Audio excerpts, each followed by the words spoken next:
I'll speak on 3 verses from the 10th canto of Srimad Bhagavatam. This is the 40th text, verses 41, 40, 41, and 42. From the 80th chapter. I'll try the Sanskrit. I'm not very good at it. Aho he putraka yuyam asmadarte ti dukitya ata atmavai praninam presta tam andricha matparaha. Sandipani said, "O my children, you have suffered so much for my sake. The body is most dear to every living creature, but you are so dedicated to me that you completely disregarded your own comfort. Etadevahi satchisyaha kartavyam guru niskritam yadbai vishuddha bhavina sarvatatmana paranam garau." This indeed is the duty of all true disciples, to repay the debt to their spiritual master by offering him with pure hearts their wealth and even their very lives. Tustoham bo dvija shrestha satya santu manorataha chandam sya ata yamani bhavan dviha paratracha. You boys are first-class brahmanas, and I am satisfied with you. May all your desires be fulfilled, and may the Vedic mantras you have learned never lose their meaning for you in this world or the next. In a way, our dear friend Govinda Charandas has selected these verses from Srimad Bhagavatam today. In his letter inviting me to be with you here at Sadhu Sanga today, he closed with, quote, "Your sacrifices for Srila Prabhupada reminds me of how pleased Srila Prabhupada must be, similar to how Sandipani Muni was pleased with Krishna and Sudama." And then he quoted these 3 verses from the 10th canto, Sudama's visit to Krishna in Dwarka. And I thought, reading this, sacrifices? Is this how the present generation of devotees see us? Srila Prabhupada's early pioneers? As sacrificing something? And I looked it up. Sacrifice means giving up something important or valued as an offering to God. So I just wanted to clear the air on this. Could giving up lives of uncertainty, lives poisoned by material concepts and substances, lives of depression and anxiety, exhausted by the futile search for fleeting, empty pleasures, to be replaced in our lives by the certainty of absolute knowledge, to have a life with purpose and laughter and deep inner ecstasy, to see firsthand the beauty of this perfect person, and then to hear the words from the Swami's mouth, and then to sit down and laugh with him and be filled by his wondrous presence. Can this really be called sacrifice? No, my friends. This is pure, unadulterated luck. Good fortune. A blessed destiny that in no way can be described as sacrifice. We were a joyful bunch, the Swami's band of buccaneers, with our pilot, our general at the helm, living lives of pure excitement, and yes, joy.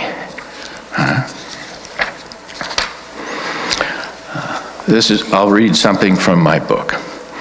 Bhaktivedanta Swami is the most attractive person I've ever seen, and this guy only works for Krishna. He's the messenger. So how beautiful Krishna must be. The Swami's physical beauty seems ever fresh and energetic. fueled by a special energy, like the fluid grace you see in youth.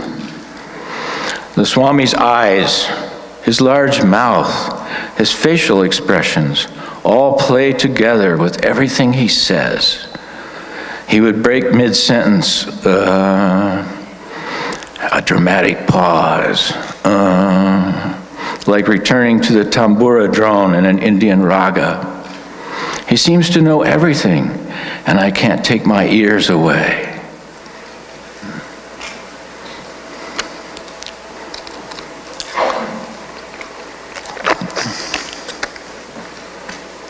We said, okay, Swamiji, you've convinced us that Krishna is God. We are his tiny servants, bound to him in what you're calling devotional service. But now, what do we do? This was the Swami's famous reply. We should always be enthusiastic to try for capturing the rhinoceros. That way, if we fail, everyone will say, never mind, no one can catch a rhinoceros anyway. And if we succeed, then everyone will say, just see what a wonderful thing they have done. So more than anything else, I remember this, that Bhaktivedanta Swami instilled in his early students one overriding idea: to chase the rhino. Dare to pursue the biggest goals for Krishna. And this was the spirit, the subject, and the object of all of our activities. Chasing the rhino became the hue and cry of the first generation of the Swami's star-struck disciples. He said two things.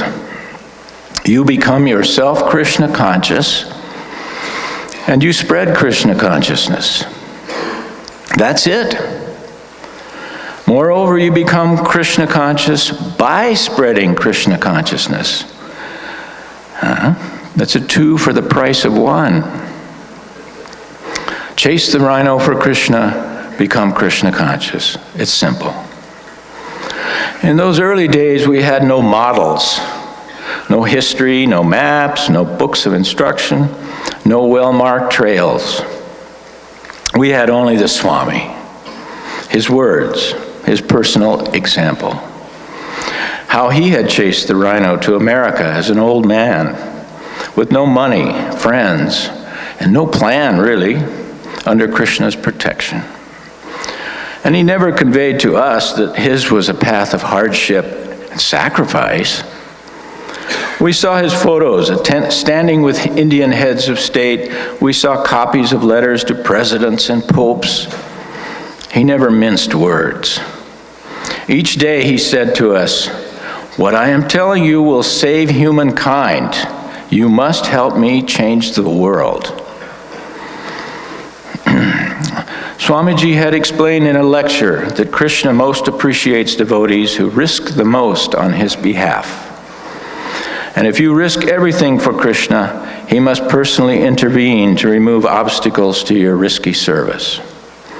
Most of us in the Haight-Ashbury district of San Francisco in 1967 were there at great risk, giving up the comforts of homes, educations, careers, and society to become outcasts searching for meaning. Many of us had already at a young age traveled widely, taken great risks with drugs and the law, and carved out an independent lifestyle. So we immediately connected with the Swami's courage vibe. We dug his message that to get Krishna, you must take risks. You can say that we were all on a great adventure with the Swami. It was the most exhilarating adventure of our lives. The Swami was this beautiful creature, this great yogi and saint, certainly the highest man we had ever met. But he pierced the veil of awe and distance and separateness to embrace our hearts like his own children. I'll dip into my book now a little and read you the description of my first personal contact or audience with Srila Prabhupada, with Bhaktivedanta Swami at that time, in January 1967. Swamiji sits lotus style on a thin mattress on the floor behind a low coffee table. Morning sun pouring through the window. I mark his radiance, his beaming, wide-eyed face, his eyes looking straight into mine, the swollen bow curve and tremble of his dark, full lips around big teeth. So beautiful, I nearly faint. Motioning me now to scoot over and sit beside him behind the low table. His grace, his fragrance, which I later learn is sandalwood. He slips his glasses from a little case, takes his pen from another case, and brushing my arm with his shoulder, the soft rustle of cotton and jolts of electricity shoot through my neck, and I am overwhelmed with well-being. Do you know bookkeeping? He asks me. And this was the Swami's management style. Chasing the rhino is risky, high adventure. That's one thing. And it was the theme of our activity. But the activity itself should be practical.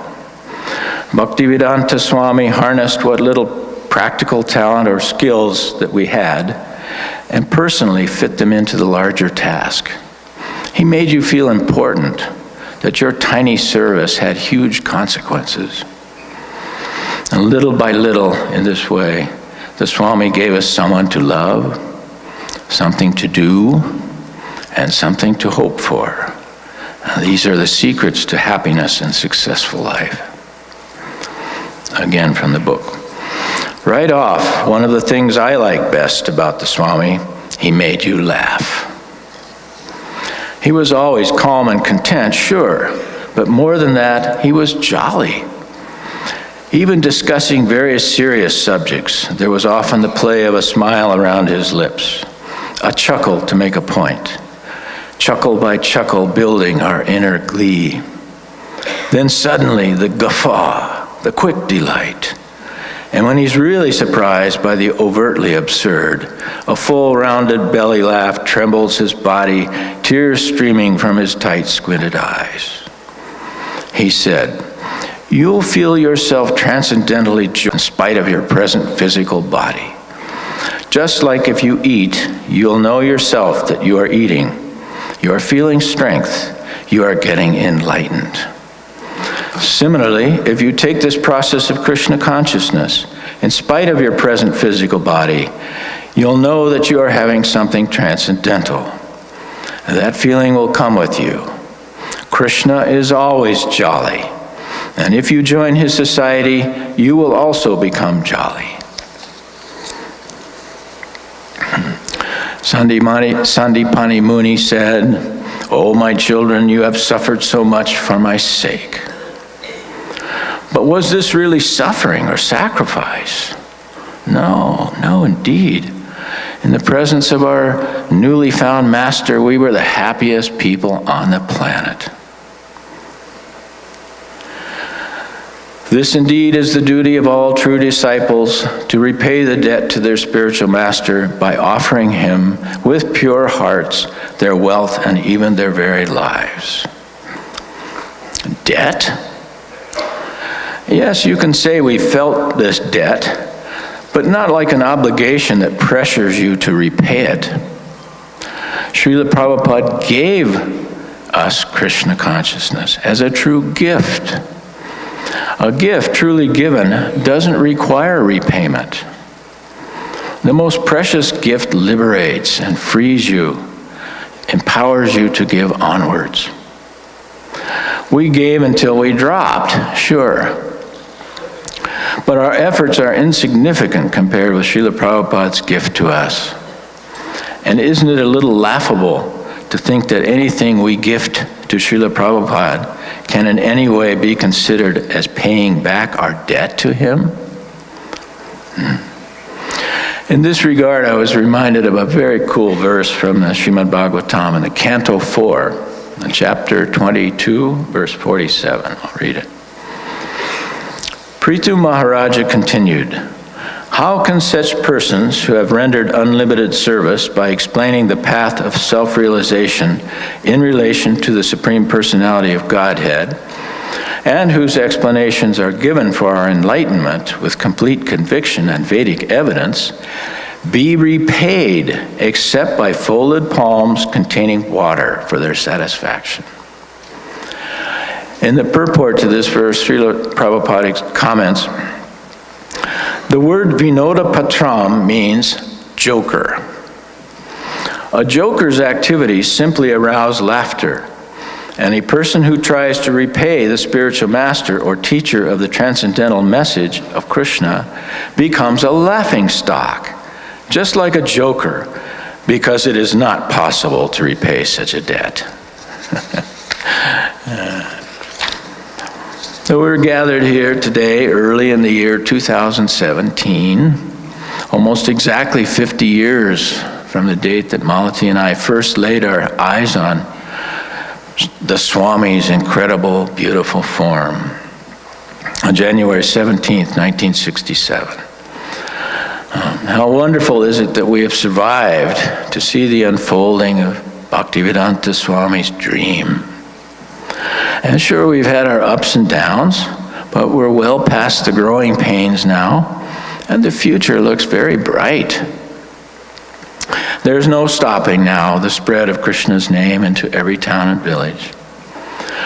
I have no real qualification to speak to you anything about high philosophy or anything really. My only qualification to be with you today is perhaps that I was a witness, a close-up and intimate witness to Srila Prabhupada's amazing appearance among us. I was the errant but capable child at his feet in San Francisco as he unfolded his plan and taught me the ropes. And I was one of his troops, and I was one of the troops in his pirate band, and then his point man raising havoc on far-off lands behind enemy lines. And then an officer with troops of my own. And then, most blessed of all, the secretary, the right-hand man to my spiritual master. For nearly 2 years, I ate and slept and worked and played at the side of our master, never out of hearing from the tiny bell he rang to call me. Now, by Krishna's grace, I have survived to be the scribe, the chronicler, to tell the story of our master's deeds. Not just his deeds, but I've painted the strokes of his face and his ever-moving eyes, and the grace of his hands as they rise and fall, reject and beckon and guide us to the promised land. Over the past nearly 4 years now, I've written 3 big volumes of a book called Chasing Rhinos with the Swami, to recall and remember and go deep inside and to relive and describe as best I can the 7 years that I spent at Prabhupada's feet. And writing these books and going back in time like this into deep memory, never did I see these times, did I see these times as suffering or sacrifice? When I read Govinda Charan's words, granted, they were very nice words, but I was a bit astounded to think that this might be what later generations think of us, as sufferers. So just read along with me now, a few paragraphs from Chasing Rhinos with the Swami, and see the way we really felt. Here we go. Whenever you came to the Swami's door, your heart was in your throat. This feeling never left me even after 1,000 trips to that door. There was a heightened sense that something marvelous was about to occur, a tingling in the blood. You never knew what to expect, just that it would be a wonderful surprise, whatever happened. He'd be sitting behind his little table, or in his rocker clicking his beads, dressed in saffron, maybe with a white sweater, sunlight through the south-facing window shining on his freshly oiled head, and his face a radiant gold emerging from some deep bliss. And he would welcome you no matter what hour of day or night. Or this taken from a later chapter in London. Early each morning, Prabhupada would speak from Srimad Bhagavatam in the temple room. His children gathered around. I would watch the spray of wrinkles at the ends of his eyes, like tiny feathers spread in flight. And his eyes, so doe-like, calm, yes, much like the eyes we're seeing on the white-humped cows we see on the streets. Soft, liquid, and loving, with long curling lashes. Even the little dewlap under his chin is so lovable. Sometimes around his eyes you could see black outlines, almost like mascara, the eyes of Horus, the Egyptian frescoes. His hoary eyebrows were thick, unruly, and would sweep up and down with changes of mood to enhance a point to his story, breaking us in for the task at hand. Or this, when 20 of his disciples traveled with Srila Prabhupada in late 1970 to the exotic frontiers in the fabled land of India. As Prabhupada spoke on those golden mornings, the raucous caw of a crow outside, the coo, coo, coo of pigeons in the courtyard, we are mesmerized by the changing expressions across his golden face, like the play of cumulus and sunlight over a varied landscape.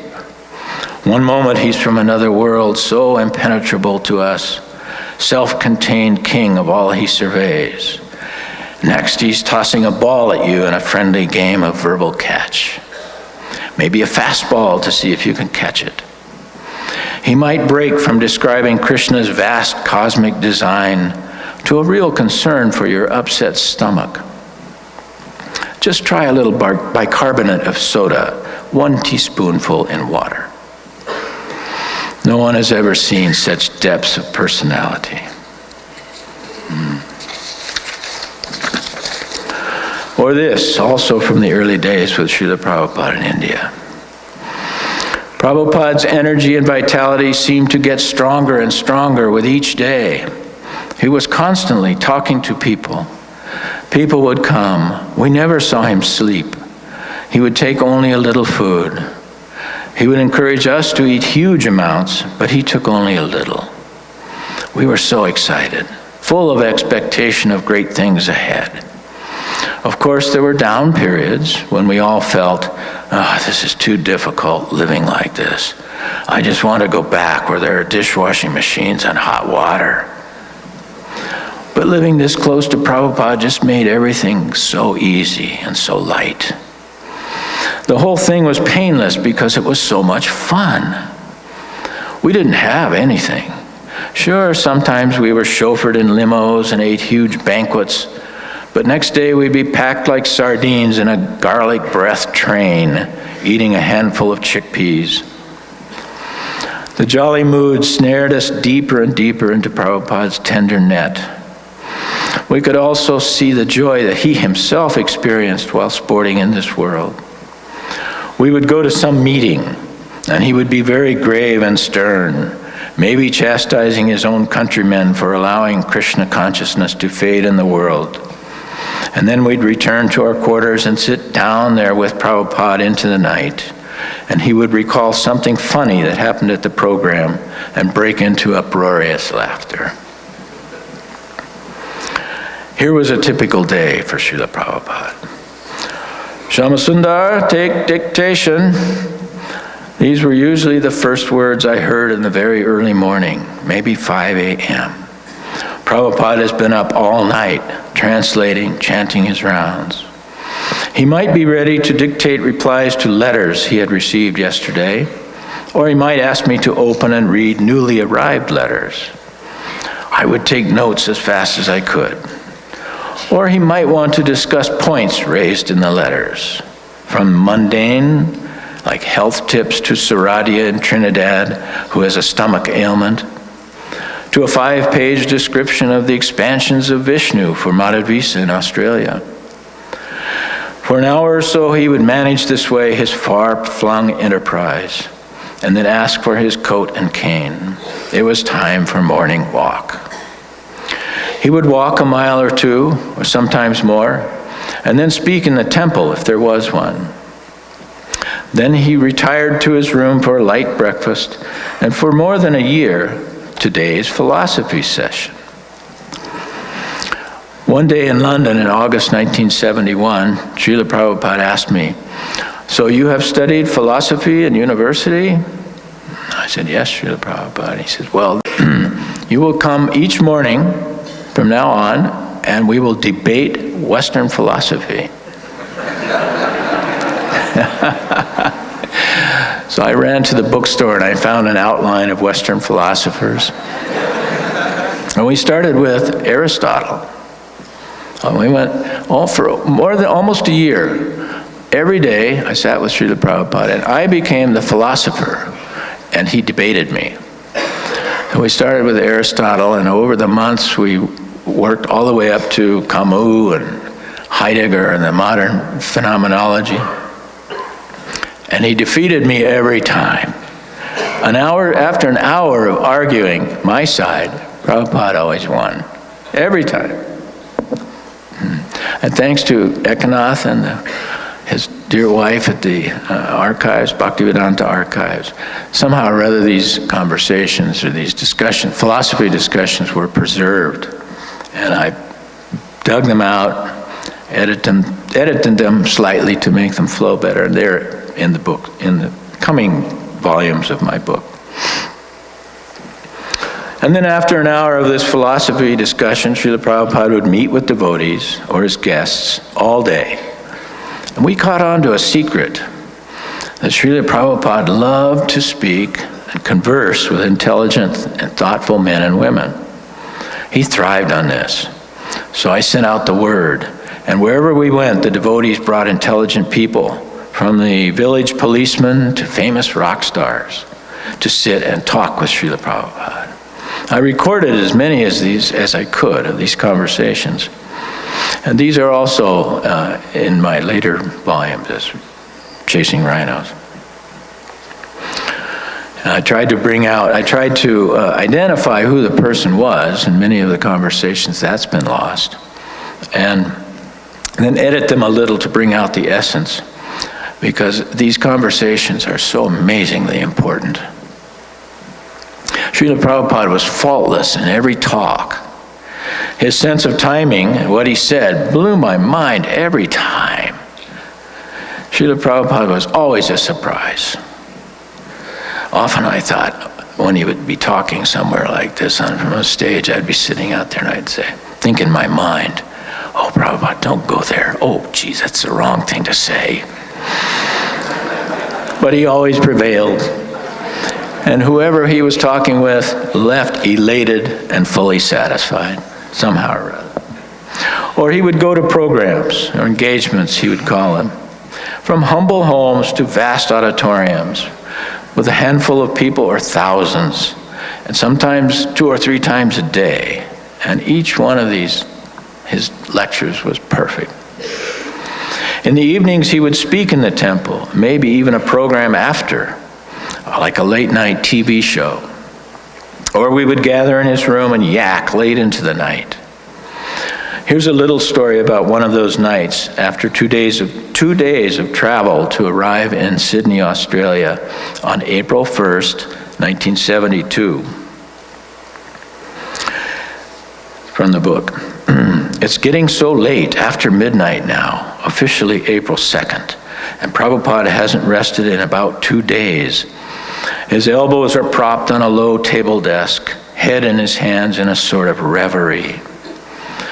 Prabhupada appears to tower over us, his stature magnified by the greatness of his words, his control over every situation, his fearless intensity, and his gigantic spirit.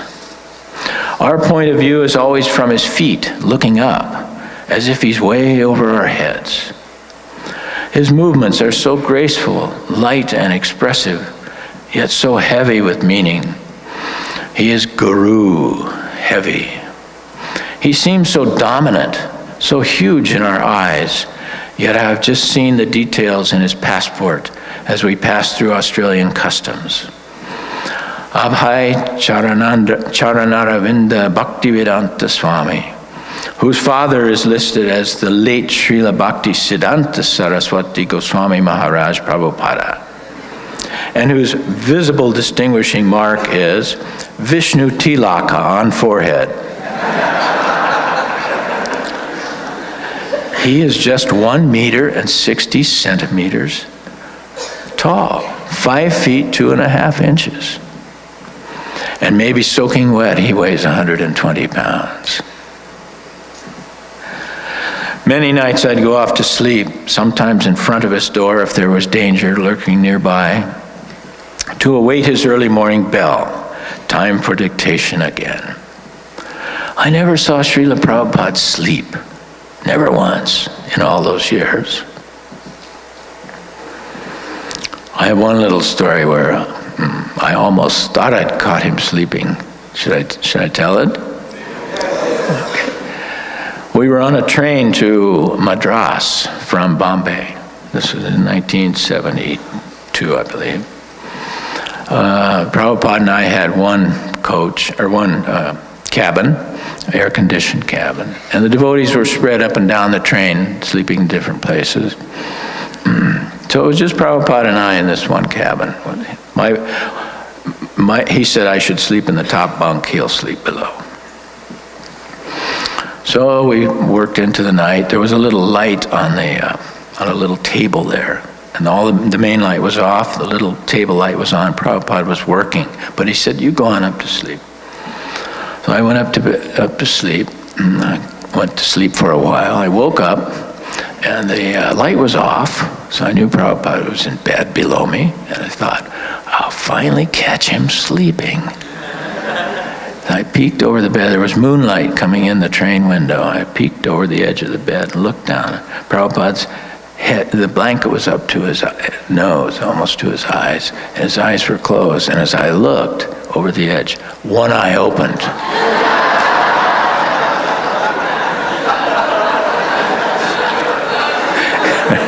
He didn't say anything. Foiled again. Wherever I went with Srila Prabhupada, it was a great adventure. Gee, India, Africa was one of the wildest places. We were there for 6 weeks in Nairobi, Mombasa, Kenya. One adventure after another. It was my first time seeing Srila Prabhupada in such an exotic locale. I'll read a little story from that. We were exhausted, but I couldn't sleep on the plane. Okay, we were returning from Nairobi to Bombay for some programs. We were exhausted, but I couldn't sleep on the plane to Bombay, thinking about the last 6 weeks in Africa. How cool it was to see Prabhupada in action like this, in a totally unknown environment. He is the pragmatic master of sudden chance, always finding fine balance between risk and what is practical. He knows what to do in every situation. I'm spellbound by his physical beauty, whether he just woke up with heavy eyelids and a little gray stubble, or dressed to the nines for TV. I'm in love with his words, as he takes on a BBC moderator or the philosopher Thomas Aquinas. Prabhupada's actions are perfect. He is at once the charming diplomat to the court of the Black King, the mighty corporate manager in horn-rimmed glasses firing memos to his 50 branches. He is the great sage mounting the dice to bring us wisdom. Prabhupada is at once a simple man. Just bring me 1 glass of water. And a game master, thinking 4 moves ahead. He's inscrutable, complex, and also the modest maiden dressing for the ball. Shall I wear cotton tonight, Shyamasundara, or silk? Managing Srila Prabhupada's explosive expansion was the hardest work we'd ever done, before or since. Here's a paragraph from my early days in London in June 1969. I was building a huge Rath car almost single-handedly, one of the biggest Rath cars ever made, in a suburb of London. And we had just rented a 5-story building in downtown London. It needed major remodeling. So my schedule went like this. work all day on the Rath car in Balam, drive to London at dark, work all night at Berry Place, then drive back to Balam at dawn to sleep a few hours. This went on day after day through June and July of 1969. Mukunda and Gurudas were furiously pounding the pavement to get planning permission for Berry Place from the Canberra Council and a Rath Yatra parade permit from Scotland Yard. Also, they are trying to raise money to satisfy my unending thirst for wood and bolts out in Balam. Hey Mukunda, I need 100 more 6-inch carriage bolts with nuts and 200 1-inch washers. What's more, we needed money to pay the Berry Place rent, plus the rent on our individual apartments. And we have to maintain our Sankirtan program on the streets and distribute back to Godheads. Where did we get the energy? We got it from Krishna, that's for sure, knowing that Prabhupada would be coming soon. I appreciated like never before the magic of Krishna's energy, realizing how Krishna must endow the Swami with his relentless energy. Swamiji has told us that Krishna gives his devotees the transcendental power to perform inhuman feats in their desire for devotional service. Okay then, Krishna, here's the deal. I want to please my spiritual master, and there's so much work to do. So you may help me or not help me, but without your help, I will surely fail, and Srila Prabhupada will not be happy. I could tell a couple of little stories here. We seem to have some time. A couple of little stories from the book, maybe.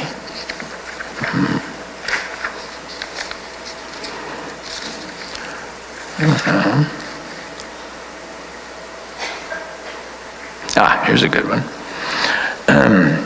Srila Prabhupada, this is, we became big rock stars in London, and we're appearing regularly in concerts and on television. And we got an invitation to fly to Amsterdam to appear on their Top Pop show. It's the biggest show in Holland, the Hit Parade show. And Srila Prabhupada wanted to come with us. So here's a story of Srila Prabhupada on the set of Top Pop, the most watched show on Dutch television, as the leader of the famous rock band called the Radha Krishna Temple, with their hit record, Hare Krishna Mantra, at number 4 in the charts this week with a bullet. This time Prabhupada is not to be held back, and in early November, 10 devotees are on a plane with the Swami to Amsterdam.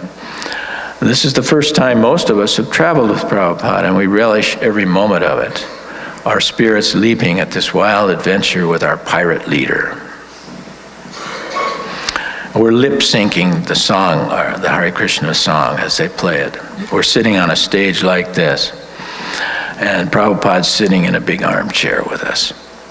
And George's opening slide guitar notes drone over the speakers, and Jamuna's low voice is barely into Hare Krishna, when 6 girls in miniskirts appear below the stage and start dancing the Watusi, the latest dance craze. Then the dry ice machine cuts in and envelops us in fog. Then the strobe lights come on. Whoa! Wait a minute, Gurudas shouts. Prabhupada is relaxed in his overstuffed Dutch armchair over there, a bemused look on his lotus face. We can't have this, Reen. And Gurudas negotiates a compromise. The wardrobe department finds some colored madras sheets, and we drape them over the girls and teach them the Swami two-step. We unplug the strobe lights. We allow the dry ice, but we stand up so the fog only reaches our knees, and the show goes on. At the end of our song, Malati bangs the fake gong they found in the props department, and Prabhupada comes in on cue and delivers a perfect 30-second Krishna-conscious capsule, and it's a wrap. Afterward, the top pop crew members exclaimed that it was one of the best shows they've ever done. In the many photos taken by Gurudas that day, you can see the calm confidence and pleasure in Srila Prabhupada's face as he enjoys a day out with his crazy children. We arrive in London very late that night, and Prabhupada is the first Swami to make the hit parade in recorded history. How much time do we have? 15 minutes? Okay. Here's a story of India. It'll be in the next volume. In Surat, India. This is particularly appropriate. Vishakha's here. With this entry into Surat, this was Prabhupada's first couple of months in India. He's got 20 Western disciples with him, and he's traveling around India. They've never seen Western people dancing and chanting Hare Krishna before, so the whole nation is overwhelmed. And with this entry into Surat, we immediately get the sense that we're doing something historical, a real first, that this has never happened before. The Bhaktivedanta Swami is unique in history, leading his tiny foreign army on their friendly crusade into India.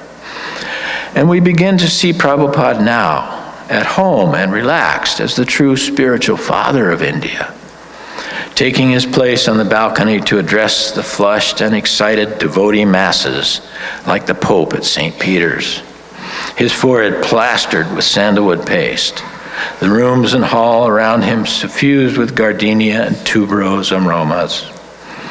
Prabhupada is simply loving it, and we're loving him more each second.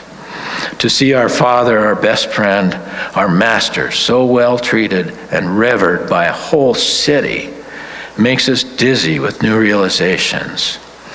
That Prabhupada is a saint. And this is what a saint means. A person who is admired or venerated because of their virtue. From the Sanskrit root sat, one who knows and abides by the truth. And we realize what the world might be if everyone was a Krishna devotee. Here's a little story from Russia. Prabhupada's face lit up like the sun when he saw these two boys enter his room behind me. He seemed to know them. They knew him, and there were no awkward moments. He fed them cherries, and we chatted all afternoon. I had never seen Prabhupada act with such charm and power. He was unspooling the lines of destiny and gently reeling these boys in.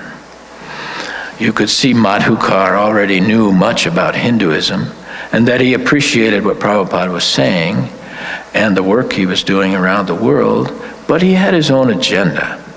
But Anatoli, here was an evolved spirit in a famished land, hungry for the truth.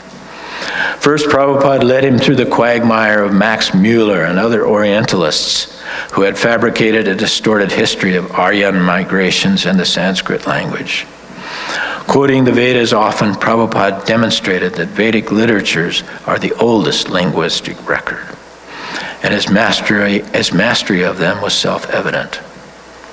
They discussed how Sanskrit was the mother of all tongues, now absorbed into other languages. Anatoli was enthralled. This was truth far beyond what any textbook or professor could even imagine. Then a little vignette in Hong Kong. The pace was quick as we moved around the increasingly crowded park, dodging Tai Chi groups. Tap, tap, tap of Prabhupada's cane on the path, his saffron dhoti fluffed by the near ocean breeze. As we walked along, many thoughts went through my head.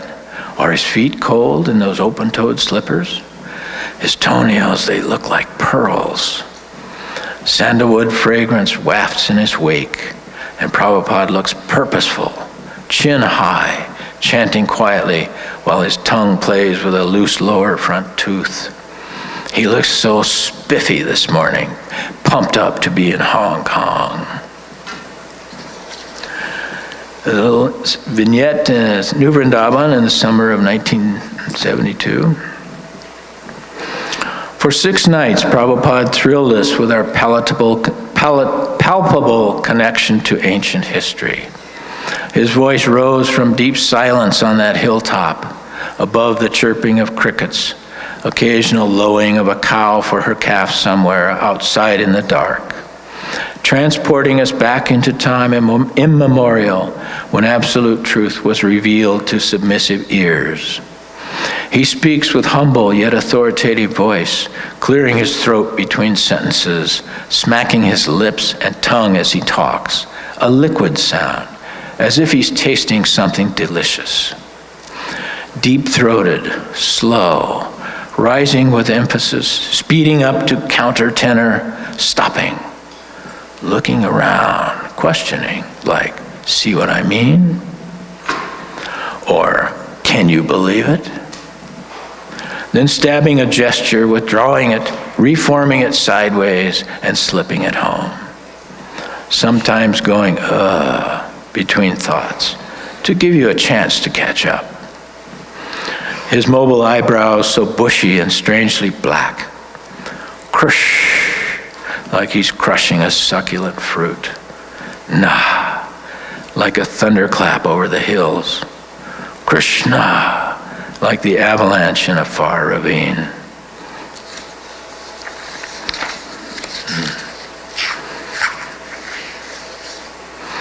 So I've taken you through a little tour of about 1,400 pages. These are just a few highlights in this huge basket of jewels called Chasing Rhinos with the Swami. And I guess if there's one paragraph I've written that sort of sums up the whole thing, it is this. His little bell tinkling even in sleep has become my wake-up call to happiness, transcending all other previous meanings of happiness. I cannot see enough of Prabhupada. The physical beauty of his face, especially his face, captures my eyes from morning till night. And I feast on his endless allure. He trusts me. He depends on me. How can I possibly deserve such mercy? He is in my care, I thought, forcing me to rise beyond all other considerations. I am his audience. He seems to be energized by my laugh. He tries things out. He floats ideas. I'm a sounding board, his straight man. What do you think, Shyamasundara? He catches my glance from across the stage, raises an eyebrow like, how am I doing? His smile, his laugh, especially his laugh, are all that I live for. Thank you, Srila Prabhupada.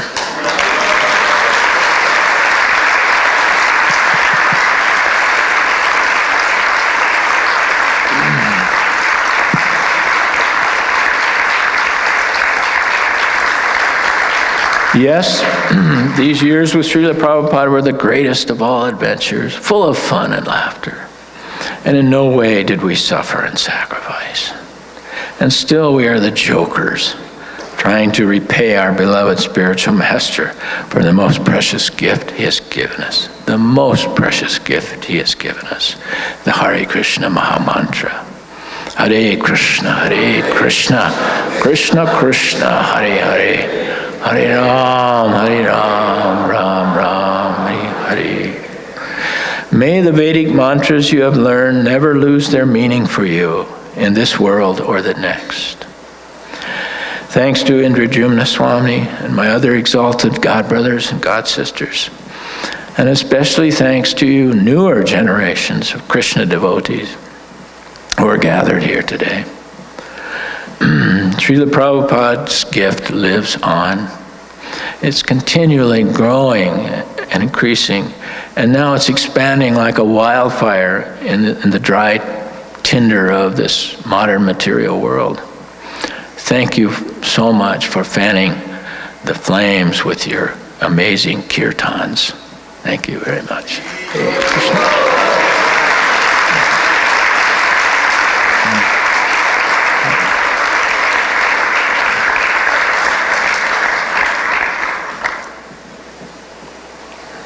Any questions? We have time? 10 minutes. Anyone have any questions or points?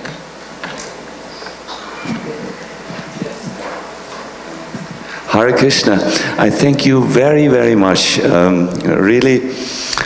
have given us a very precious gift which only someone who was a witness and who has become a chronicler, a scribe, can give. How Prabhupada really was on the field and behind the closed doors, and how his eyes never slept and caught you. Thank you very much. Thank you. I would really like to ask you a question. If you could kindly try to see if Prabhupada would be, we feel he's here, but what would he say to us, generations who are trying to spread Krishna consciousness against different odds? It's always difficult in the material world. I'm wondering a little bit if how would he comment such an event as the Sadhu Sanga event? How would he, what would be his message to us? I know it's a tall order to ask such a question, but you are a very sensitive individual. Please try to talk on this subject. Hare Krishna. Big question. Srila Prabhupada, you could never really tell what he was going to do anywhere. The unpredictability was his amazing feature. It was always a surprise the way he acted. But I think there's no question that an event like this would just warm his heart so much to see his disciples and the generations that he has spawned speaking so nicely and singing such nice kirtans and organizing everything so nicely. Prabhupada is so happy about what he's done, what you all have done. I know it for a fact. But maybe I'm here to help say, keep chasing the rhino. Go for the biggest things you can. This is what Prabhupada encouraged his early shakers and movers to do, and all of you do that in a way, but Prabhupada, I'm just trying to part the veil a little bit so you can see how high Prabhupada was reaching all the time, that he didn't catch the easy fruits, he went for the one on top.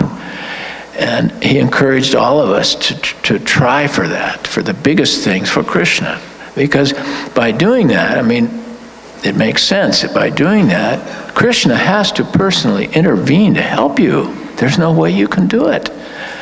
And then you get to see Krishna. This deepens your faith and your conviction completely when you see Krishna removing obstacles to something you're trying so hard for. Be it big or small, it's still a rhino for you.